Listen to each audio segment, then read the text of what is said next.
અધિકારી શ્રી જોગેન્દ્ર આશરા આજની પ્રેસ વાર્તાને ખાસ સંબોધન શ્રી પટેલ સાહેબ કરશે.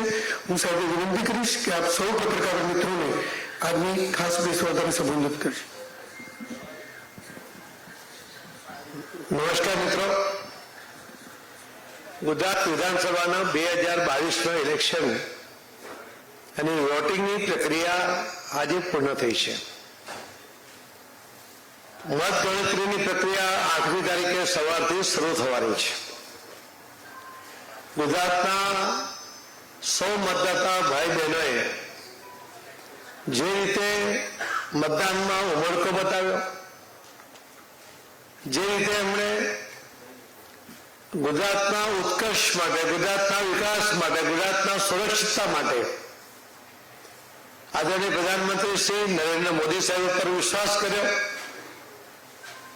અને મતદાનની પ્રક્રિયામાં શાંતિપૂર્ણ રીતે એમણે ભાગ લીધો. એના માટે હું મતદાતા ભાઈ બહેનોનો ખૂબ ખૂબ આભાર માનું છું. ભારતીય જનતા પાર્ટીના આગેવાનો, વિશેષ કરીને આદરણીય પ્રધાનમંત્રી શ્રી નરેન્દ્ર મોદી સાહેબનો પણ વિશેષ રૂપે આભાર માનું છું કે આ ઇલેક્શન દરમિયાન એમણે સતત ગુજરાતનો પ્રવાસ કરીને ગુજરાતના મતદાતા સાથે એમનો જે સંબંધ છે, જે એમના પ્રત્યે પરસ્પર વિશ્વાસ છે, જે લાગણીનો સેતુ બંધાયેલો છે, એમની જે મોદી સાહેબ પાસેથી ગુજરાતના મતદાતાઓની અપેક્ષા છે, એમણે અહીં પ્રચાર અને પ્રવાસ દરમિયાન એમણે વિશ્વાસ ફરીથી દોહરાવ્યો છે અને ગુજરાતના વિકાસમાં ગુજરાતના મતદાતાઓની અપેક્ષા કરતા વધુ કંઈક કરવાની પણ એમણે ખાતરી આપી છે. એમના માટે હું આદરણીય પ્રધાનમંત્રી શ્રી નરેન્દ્ર મોદી સાહેબનો ખૂબ ખૂબ આભાર માનું છું. આદરણીય ગૃહમંત્રી શ્રી અમિતભાઈ શાહ સાહેબ એમને સતત એ ગુજરાતના પ્રવાસમાં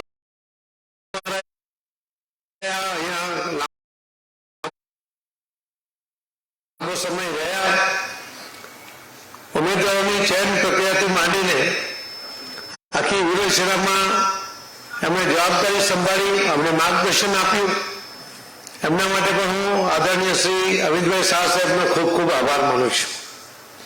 કેન્દ્રના સૌ મંત્રીઓ, અમારા આદરણીય મુખ્યમંત્રી શ્રી ભૂપેન્દ્રભાઈ પટેલ, રાજ્ય સરકારના મંત્રીઓ, સૌ સાંસદશ્રીઓ, સંગઠનના સૌ મહામંત્રીઓ અને સૌ પદાધિકારીઓ અને ભારતીય જનતા પાર્ટીના જે મહત્વનું યોગદાન એમનું રહ્યું છે, કે જેમના ઉપર ભારતીય જનતા પાર્ટી નિર્ભર છે, એવા સૌ કાર્યકર્તા મિત્રોએ જે રીતે આખા ઇલેક્શન દરમિયાન સતત એમને મળેલી જવાબદારી સંભાળી અને કોંગ્રેસ તરફે લોકોનો જે નેગેટિવ વલણ હતો, એના કારણે જે મતદાન ઓછું થતું હતું, એમાં પણ વધુમાં વધુ મતદાન થાય એના માટે અમે જે પ્રયત્ન કર્યો અને સફળતાપૂર્વક ભારતીય જનતા પાર્ટીના તરફેણમાં એમણે ખૂબ મોટું મતદાન કરાવી શક્યા.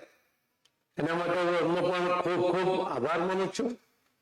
પ્રિન્ટ અને ઇલેક્ટ્રોનિક મીડિયા દ્વારા પણ અમારી વાત લોકો સુધી અને લોકોની જે અપેક્ષાઓ એ અમારા સુધી પહોંચાડવા માટે જે માધ્યમ બન્યા, અમને જાગૃત રાખવા માટે પણ આપણો જે સફળ પ્રયત્ન રહ્યો, એના માટે આપ સૌનો પણ ખૂબ ખૂબ આભાર માનું છું. મને વિશ્વાસ છે કે 8મી તારીખે સવારથી જે મતગણતરી શરૂ થશે તેની અંદર અમારી જે અપેક્ષા છે કે આ વખતે રેકોર્ડ સીટો જીતી, રેકોર્ડ લીડ સાથે સીટો જીતી અને સૌથી વધારે વોટ શેર એનો પણ રેકોર્ડ બનાવવો, એવો જે 3 રેકોર્ડ કરવા માટેની જે અમારી અપેક્ષા છે એ ચોક્કસપણે આ વખતે પૂર્ણ થવાની છે. અને એમાં મહત્વનું યોગદાન આપનાર મતદાતા ભાઈ બહેનોનો આભાર માનું છું. આપ સૌનો પણ આભાર સાથે મારી વાત કહી રહ્યો છું.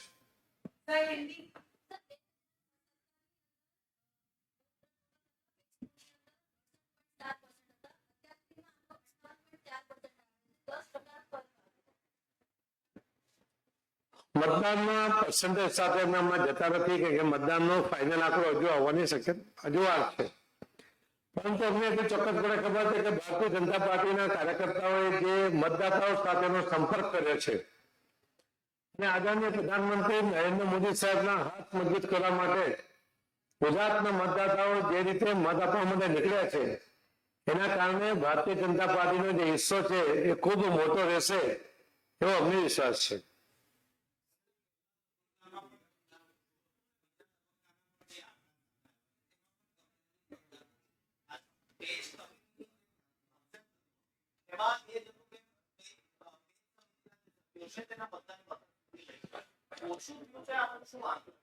જો ગયા વખતે 2017માં જે મતદાન થયું હતું એના પર્સન્ટેજ વધારે હતા, પરંતુ કુલ મતદાતા વધવાને કારણે આ પર્સન્ટેજ ડાઉન થયા છે.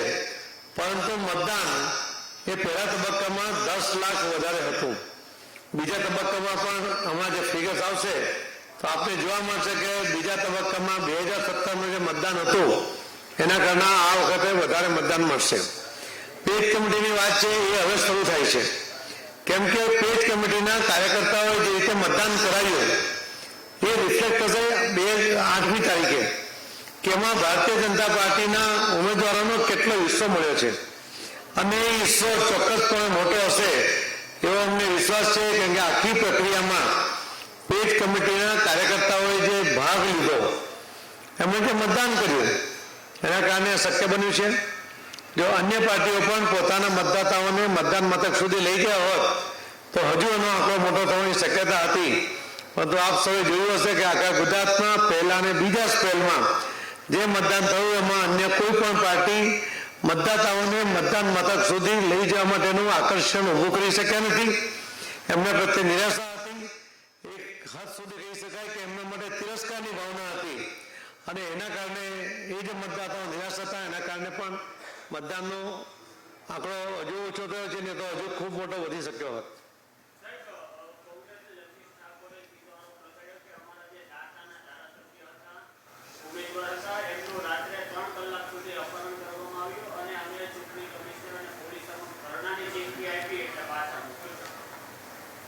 એ તો એમના ઉમેદવારે કહ્યું છે કે એમને જો અપહરણ કર્યું હોત, એમને કોઈ સજે નુકસાન થયું તો એમના શરીર પર નાનો અમથો ઉજાડો પણ નથી.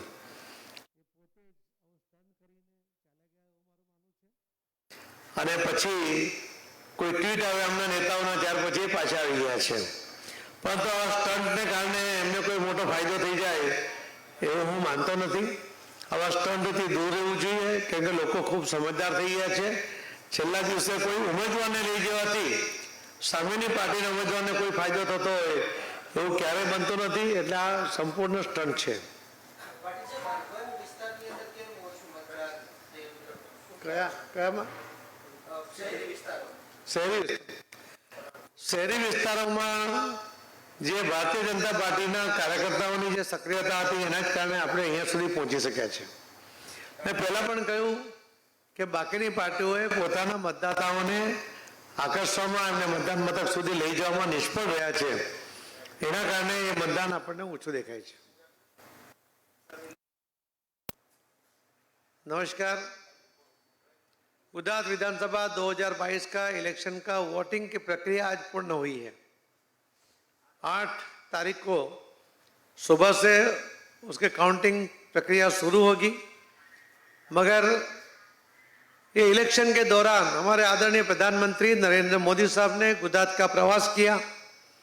अलग अलग जिलों में अलग अलग जगह पर जहाँ पार्टी ने उनका आयोजन किया वहाँ पर वो गए. उन्होंने प्रचार और प्रसार में अपनी बात रखी और उन्होंने गुजरात के मतदाताओं को एक विश्वास भी दिलाया कि आपकी जो अपेक्षा होगी उससे कुछ सवाया मैं करूँगा. क्योंकि उनका जो प्रेम गुजरात के मतदाता भाई बहनों का नरेंद्र मोदी साहब के प्रति जो प्रेम उन्होंने देखा, इसके लिए भावुक होकर उन्होंने सामने से बात कही कि आपकी अपेक्षा से मैं ज़्यादा करूँगा. गुजरात के मतदाता भाई बहनों को आदरणीय प्रधानमंत्री नरेंद्र मोदी साहब के प्रति प्रेम है, स्नेह है, विश्वास है और अपेक्षा भी है. और आज तक उनकी सभी अपेक्षा पूर्ण की गई है. इसके लिए उनकी अपेक्षा तो बढ़ती है, उसके साथ साथ विश्वास भी बढ़ता है. पूरे देश में कोई मतदाता जिसको सबको सबसे प्रिय अगर कोई नेता है तो आदरणीय प्रधानमंत्री नरेंद्र मोदी साहब है, और उसी वजह से ये वोट में ये प्रेम परिवर्तित भी होता है। मैं आदरणीय प्रधानमंत्री नरेंद्र मोदी साहब का आभार व्यक्त करता हूं। हमारे आदरणीय गृह मंत्री श्री अमित भाई शाह साहब कई दिन तक गुजरात में रहे, चयन प्रक्रिया से लेके पूरी जो व्यवस्था देखनी थी, जो रणनीति तय करनी थी, वो पूरी व्यवस्था उन्होंने अपने हाथ पर लेकर हमें मार्गदर्शित किया, और इसी वजह से हम ये जीत की ओर जो अग्रसर हुए उसके अंदर उनका भी बहुत बड़ा हिस्सा है। मैं उनका भी आभार व्यक्त करता हूं। हमारे दिल्ली से सभी मंत्री, सभी राज्य के अलग अलग मुख्यमंत्री, सभी नेतागण आए, उन्होंने भी हमें मार्गदर्शित किया, उनका भी आभार व्यक्त करता हूं। हमारे मतदाता भाई बहनों के साथ जो कार्यकर्ताओं ने संपर्क बनाया और मतदाताओं ने वोटिंग के लिए निकले, इसके लिए मतदाता भाई बहन और कार्यकर्ताओं, उनका भी सबका आभार व्यक्त करता हूं। हमारे मुख्यमंत्री श्री भूपेंद्र पटेल और राज्य के सभी मंत्रीगण, पूर्व मंत्रीगण, सभी ने मिलकर, सांसदों, उन्होंने जो प्रयास किया, जो मेहनत की, उसके लिए उनका भी आभार व्यक्त करता हूं। हमारे संघ के सभी नेतागण, कार्यकर्ता, जो स्वयंसेवक है, उन्होंने भी बहुत मेहनत की, और प्रिंट और इलेक्ट्रॉनिक मीडिया ने हमारी बात लोगों तक पहुंचाई और लोगों की अपेक्षा हमारे तक पहुंचाई। वो जो माध्यम बने, सेतु बने, इसके लिए मैं आप सबका भी बहुत बहुत आभार व्यक्त करता हूं। धन्यवाद।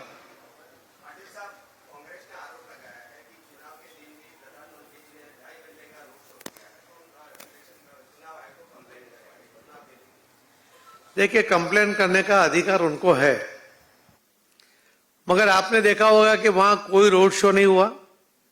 आदरणीय प्रधानमंत्री नरेंद्र मोदी साहब इलेक्शन कमीशन की जो नियम होते हैं उसका पालन करते हैं।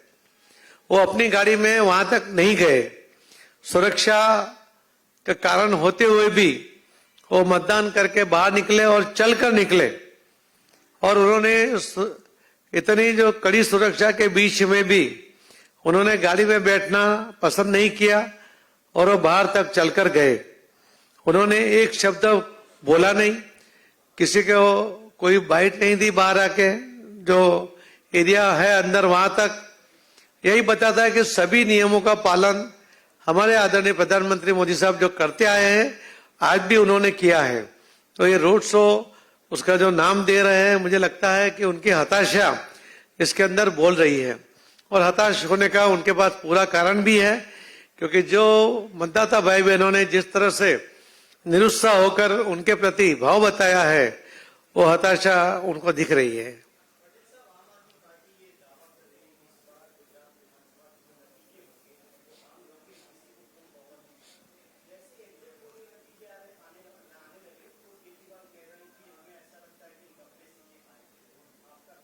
क्या बोला केजरीवाल जी ने? देखिए, सपने, मुंगेरी लाल के सपने देखने का सबका अधिकार है। मैं ऐसा मानता हूं कि अगर उनका अकाउंट भी यहां खुल जाए तो अपने आप में बहुत बड़ी बात होगी। गांधीनगर का जब कॉरपोरेशन का इलेक्शन था, जब भी वो कहते थे कि हम बोर्ड बना लेंगे, मेयर बना लेंगे, मेयर के चयन के लिए हम मीटिंग कर रहे हैं, यहां तक वो बता रहे थे।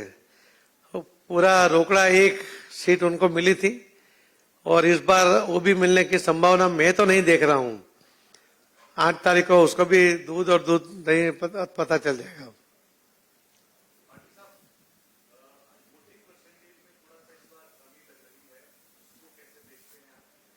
देखो, वोटिंग परसेंटेज में कमी आपको दिखती है, मगर टोटल वोट 2017 से वोट ज्यादा पड़े हैं, उसको भी आपको देखना पड़ेगा। तो वोट बढ़ने से, टोटल वोट बढ़ने की वजह से परसेंटेज में कमी दिखती है, मगर जो टोटल वोटिंग हुआ है वो नंबर बहुत ज्यादा है। पहले ही स्पेल में करीब 10 लाख वोट ज्यादा पड़े थे, अब 89 सीट के ऊपर अगर 10 लाख वोट ज्यादा पड़ते हैं, उसका मतलब है एवरेज हर सीट के ऊपर 10,000 वोट ज्यादा उस टाइम भी वोटिंग हुआ है। थैंक यू, बहुत बहुत धन्यवाद, आभार।